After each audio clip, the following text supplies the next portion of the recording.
Hi, my name's Joanne. I'm not actually based at Leeds. I'm the oncology lead, and I look after all the children with oncology needs in Halifax and Huddersfield.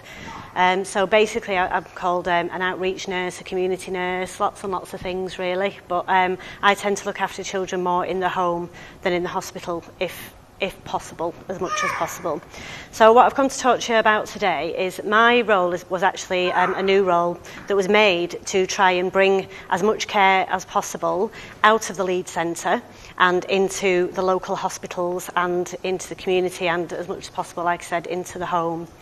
I've been in post nearly 2 years now, and I noticed that when I started, I found that the majority of patients in my care that I kind of took over and that I got to know always tended to kind of veer towards Leeds for everything. They were kind of, not reluctant I suppose, but they were maybe a little unaware of the services that were offered locally, or if they were aware of them, they had accessed them previously and preferred to go to Leeds for various reasons. And I thought that as part of my role, it was up to me really to try and change that, to see what the issues were, why they were maybe a little more reluctant to utilise our local services, and what I could do about it.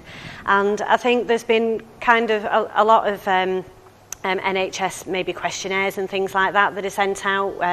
How do you feel about this? What would you do about that? But they tend to be more maybe multiple choice or yes no answers. And what I felt that I needed was a story. I needed maybe 2-3 families that could give me their opinion of what had happened from them right from diagnosis to the end of diagnosis, and I wanted to know the journey that they'd taken and what made them make the choices that they'd made as to where they chose to go, how that had affected them, how it had affected their lives, whether they thought that it was a good thing or a bad thing, this journey that they'd kind of taken and these roads that they'd gone down. And if it was good, great, I could expand on that, and if it wasn't good, what I could do to change it. So I literally called it a patient story. And I took 2 families that had finished treatment, one that had a very not an ideal journey, as it were, and one that, I mean, obviously the journey is never going to be any good for any parent, but maybe a little better than it was for the first family. And because it was quite extensive, I thought I'd just do 2 families and just kind of get their opinions and then see where I went from there. And I didn't want it to be a questionnaire as such. I wanted to be able to get a bigger picture, so the questions were open and they had the opportunity to tell me exactly how they felt, and they did. And I've used that over time, and we're just about to do more stories now, over a year on, to see if I'm noticing any difference from the beginning. So what I was initially interested in is, are you all familiar with the terms POSCU and PTC? You've got PTC is like the Leeds Centre, and POSCU is your Oncology Shared Care Unit, which is where I'm based, so out more in the community. So what I asked these families was, when they arrived initially at the hospital, because they both initially presented to the local hospital, did you feel that the team on the ward knew why you were there and had the right information and knew how to proceed once they had your diagnosis? And then I wanted to know if they felt differently when they got to the Leeds Centre and what kind of effect that had on them. So both families stated that when they initially got to the POSCU, they were kind of in a bit of a bluster. They didn't really know kind of what was happening, and they felt that they'd been given as much information as necessary, if you know what I mean. They'd been told what tests they were having, and they'd been told that they needed to get referred on to a Leeds hospital because unfortunately their child had cancer. But they felt that this was kind of given to them in a way that's what they had to say, and that's what they had to be told. But when they got to Leeds, obviously, because it is a Leeds centre, that information just seemed so much more structured. The whole routine seemed more structured, where they went, where they needed to go. And I think, looking back again, because it's a journey, they did say that at the time, they were very kind of flummoxed, and they didn't really take a great deal of information in. So they weren't overly sure if they'd have been sat down and given reams and reams of information, they would have taken it in. But they did notice a very, very big difference in the way that they were kind of handled, if you will, at the POSCU than they were at the Leeds Centre. I would expect that. It is Leeds as a Leeds Centre for a reason, and that is where they're going to have the majority of the treatment. But I was just kind of a little, well, do you think you could have had more information? Do you think it could have been a little bit more structured there? And the answer from both parents was, well, yeah, we would have liked maybe a little bit more information about what was going to happen after we got to the Leeds Centre especially. And I kind of took that with did they know what was going to happen at the Leeds Centre, the people that were there at the hospital? Did they know what was going to happen when they got to the Leeds Centre? And if not, why not? So what I've done now is, since I've been in post, I've been very, very visible on the ward, and I've done a lot of work with the doctors and the nurses on the ward, and there is now lots of information there. I've worked very closely with the Macmillan team. Neil, I speak to more than I speak to my partner. He's on speed dial, and we've worked very, very closely together, and we've got lots and lots of information now for parents about shared care, the Leeds Centre, what's going to happen now that I get to the Leeds Centre. I will, as much as possible, try and speak to the families before I go. I will not ream them with information. There's no point of that at all. I'm not going to tell them what's going to happen on the next step of the journey, because all we know is that they've had a cancer diagnosis. If it's ALL, it could be lots of different roads that they're going to go down. So I'm not going to bombard them with information, but I'm going to let them know in no uncertain terms that we know what's going to happen.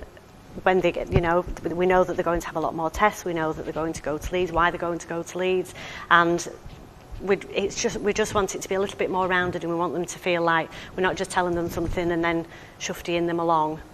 And it stands us in good stead then for if they do need to come back to us at any other point. There's now a checklist to follow that is in. We have 4 pods, and in every pod there's a checklist that the nurses and the doctors can look through. Have we done this? Have we done that? Have we told them this? Have we told them that? And it's there in step by step. Don't like using the term idiot's guide, but that's exactly what it is.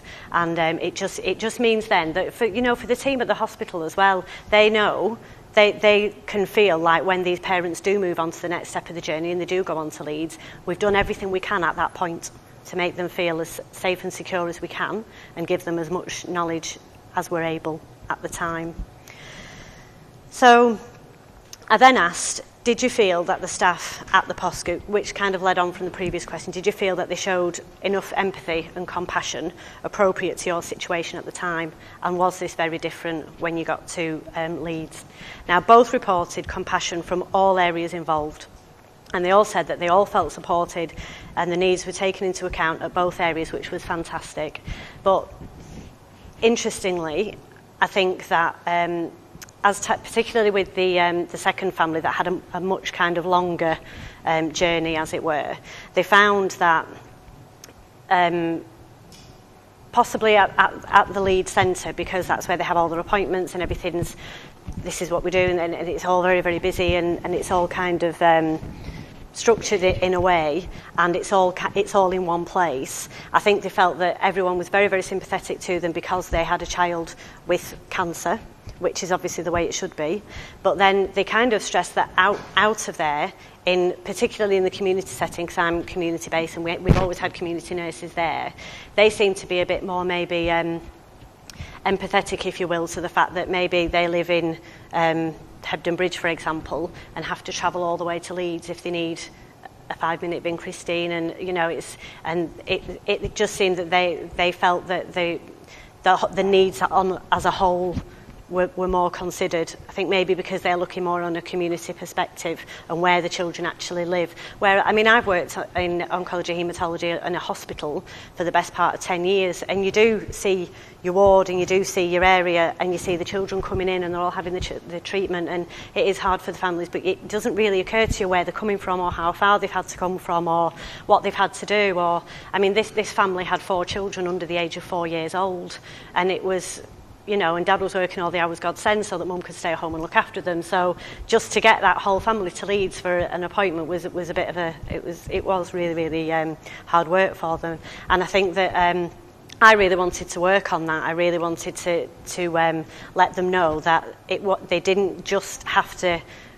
They didn't have to wait for us to ring them to make an appointment. There was something they needed, for example, like if they thought their child wasn't very well, maybe starting with a bit of a platelet rash or think he might need a blood test, they can ring us, they can come to the local hospital, they can have a blood test done, and rather than travelling miles and miles away, which is what had happened at the beginning, particularly before I came into post, that's what they felt like that they needed to do. And I think it became very apparent that although sometimes they were like aware of those services, maybe not so much to the point of how much they could use them. And once they had started to use them, realising how much they could do, they felt like there were people there that could see the bigger picture, you know, that could see past that particular child and look at the whole family and everything else that involves, and travelling, finances, things like that.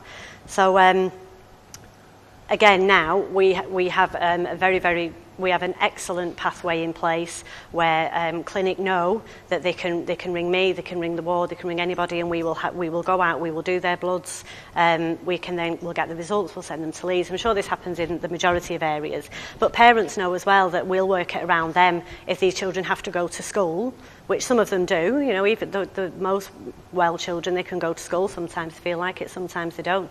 If that's the case, I'll turn up at 8 o'clock in the morning and I'll do the blood before they go to school, or I might come at 4 o'clock in the afternoon.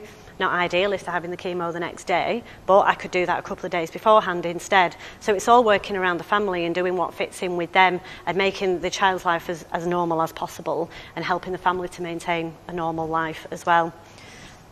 Both families found, like towards the end of their journeys, that was really good for them. So, competence.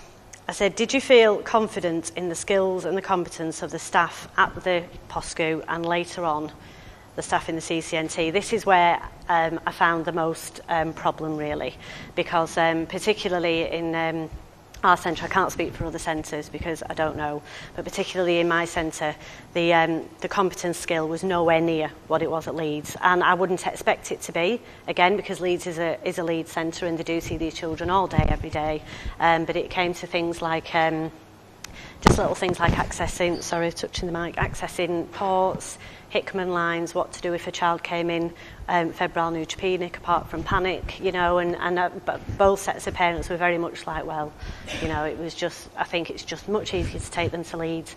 And I don't want that. I don't want them to feel like the nearest place they can go, if you live in Hebden, Todmorden, Sorby, or even in Huddersfield, the nearest place you can go if you need a blood transfusion or if you're a little bit unwell is Leeds. And that was the main theme of my role. I really needed to work on that, and that's where the majority of my time has been spent. It's been skilling up our staff, including doctors and the nurses, obviously, and the community team, to make sure that any time a child comes into that unit, they can expect the same kind of skills from maybe not every single member of staff, but from a large number of staff. They should be able to walk on that ward and get everything done just like they would if they walked onto Leeds. So I've done teaching sessions, and they've been teaching sessions that have spanned a full day. So we use the same competency booklets as are used by the nurses in Leeds, are made by Suzanne, the educator here.